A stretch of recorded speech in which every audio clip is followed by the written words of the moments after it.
These 3-month candles show a bull flag being created in the Tesla stock since the end of 2021. Unable to break that downtrending resistance line, but it finally did this year. But what led to that? How did it finally penetrate through this long trending downward resistance line? Well, so many things are happening in this company.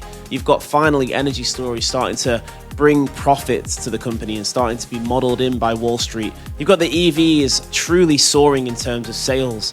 You've got the We Robot event opening up the new chapter of this company in its direction. You've got Elon's endorsement of Donald Trump, which has allowed him access to this inner circle, this advisory council that Donald Trump now uses to make big decisions. You've got the opening up of clear regulatory framework for transportation.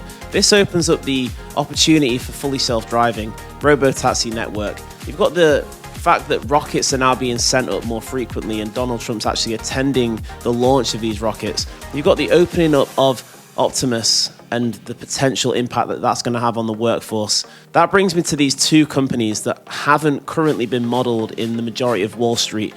You've got robo-taxis and you've got Optimus. These two companies, even if just a small percentage of these companies are successful, they will start to eat into the market share. They'll take over Google, Microsoft, Amazon, Apple, and then knock on the door of Nvidia. And I believe very, very soon they will take over, going into a market cap company into the trillions.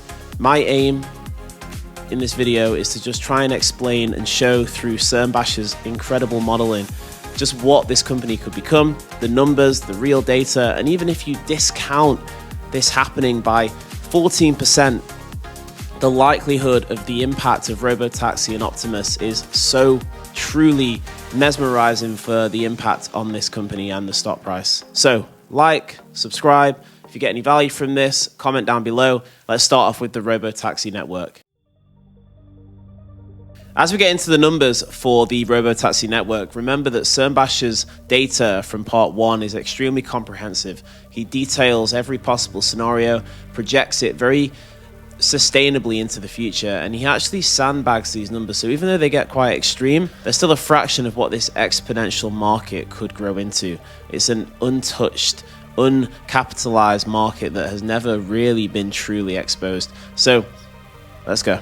Okay, let's kick off with fleet size. This is the amount of robo-taxis that are going to be deployed across the states of the USA. So you've got, by the end of 2030, 17.7 million.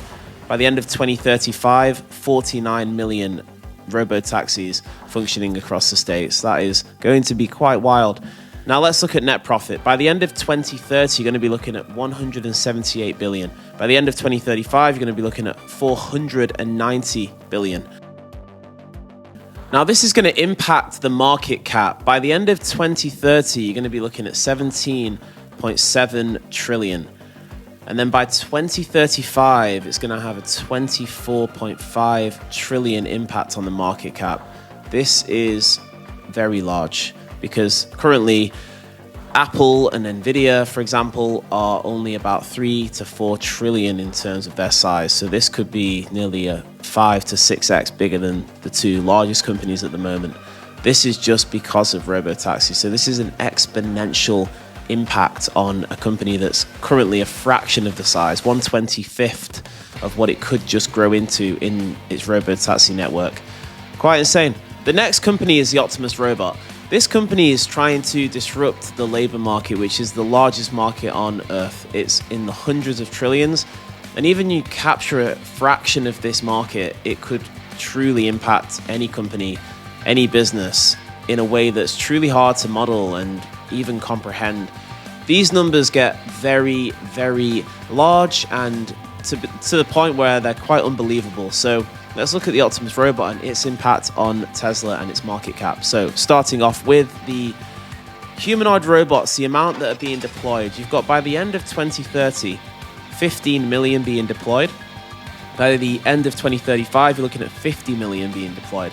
Now this will be a cumulative deployment of, by the end of 2030, you're going to be looking at 28.1 million being deployed. And then by the end of 2035, a cumulative deployment of humanoid robots in the 203 million a large amount of robots being used in the labor markets, disrupting more of those repetitive jobs, some of the more dangerous jobs that could be useful for robots to do. So let's look at the net profit that will come from the Optimus robot. You've got, by the end of 2030, you're looking at 281 billion just in net profit. By the end of 2035, this is going to be 2.081 trillion. This is just going to be pure profit, and that's hard to comprehend how much of an impact that will have on this company. And that's just 10 years away, a decade. It's going to truly transform the way that we function in society. And the final part is the market impact. The market cap will grow by 2030 to 28.1 trillion. Again, I told you these numbers are crazy. By 2035, you're looking at 104 trillion impact on the market cap. So just to comprehend, that's currently Tesla's just under a trillion, give or take. That's a 100x company that's already in the top 10 in the S&P 500. So it's quite hard to even imagine just the impact that these companies are going to have and what they're going to grow into. But this is preparing the planet for that multi-planetary species. We're going to become multi-planetary. We're going to be going to different parts of the solar system. And I know this sounds extremely crazy and mad, but as we start to explore, we send rockets to Mars, we need to colonize those planets. And the best way to do that is going to be with machines. So these numbers get crazy. Okay, my favorite question. Could this be relevant? Well, I think that when you look at the first three companies that Cern Basher had modeled in part one of this series, you've got EVs, you've got energy, and you've got services. And genuinely, they just have such a small impact on the stock when it starts to reach into the humanoid robots and to the robo-taxi network. When you start going past 2025 and 2026, those companies start to just reduce in their mind share of Tesla. Then you've got the introduction of the robo-taxi network, which truly starts to send the company on just a path to the moon. And then you've got the humanoid robots, which just takes it on to a completely different outlook. In terms of what it is as a company, you don't even see anything else. It's just this true makeover of what this company once was, which was an electric vehicle company, to now being an AGI complete robotics company. And that's just one of the most insane parts.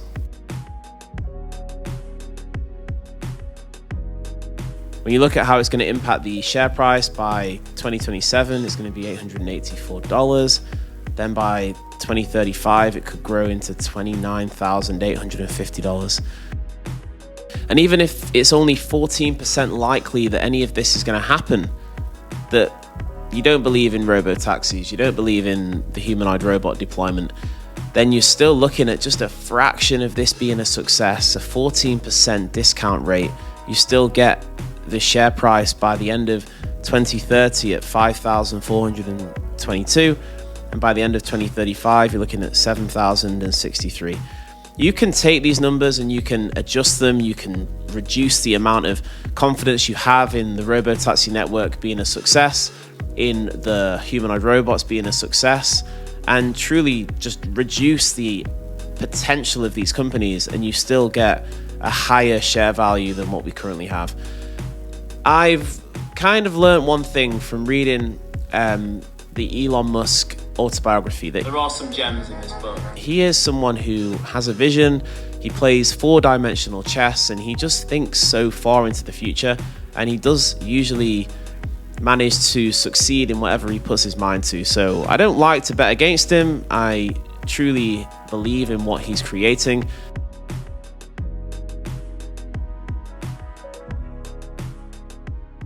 Is it going to be a negative on the planet? I just don't think it is. I think that we always adapt and we adjust. When we were in the agricultural era, you went from using rakes, using spades, digging holes, whereas the tractor introduction led to those that could use that technology were able to just take over in terms of that industry. I truly hope that you manage to see the vision, and if just a fraction of this comes to reality, then it could truly be an opportunity for an investment that you could hold for many years. And if you did get any value from this, hit the like, subscribe, and drop a comment down below. If you managed to get to this part of the video, I'm pretty sure you're probably aware of Cern Bash's work, and you're probably aware of some of the other incredible financial analysts that are currently modeling the Tesla stock and thinking about what it could grow into. So get excited, because I am. Make sure that you're aware of the changes, and make sure you're aware of the fact that the world is changing quickly, and it's going to be an era of true innovation and excitement. I'm excited about it. I hope you join me for this journey as I document more of some of the most incredible inventions that I am starting to become more and more obsessed with every day. So I'll see you in the next one. Thank you very much.